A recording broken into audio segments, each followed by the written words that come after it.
السلام علیکم دوستو، اپنے چینل میں خوش آمدید کہتی ہوں۔ ویڈیو کو سنیں، لائک، شیئر اور سبسکرائب کریں۔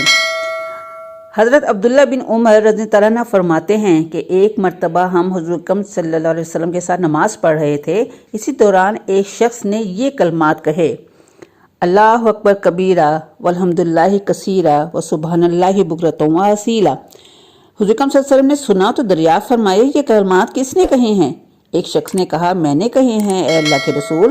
تو حضور اکرم صلی اللہ علیہ وسلم نے ارشاد فرمایا، میں اس کلمات کو سن کر حیرت میں پڑ گیا۔ اس کلمے کے لیے آسمان کے دروازے کھول دیے گئے۔ حضرت عبداللہ بن عمر رضی اللہ عنہ فرماتے ہیں، جب سے میں نے حضور اکرم صلی اللہ علیہ وسلم سے یہ بات سنی ہے، میں نے ان کا پڑھنا کبھی نہیں چھوڑا۔ سبحان اللہ۔ تو ہم سب آج کل کے دنوں میں ضرور یہ تسبیح پڑھیں: اللہ اکبر کبیرہ والحمدللہ کثیرہ وسبحان اللہ بکرۃ واصیلا۔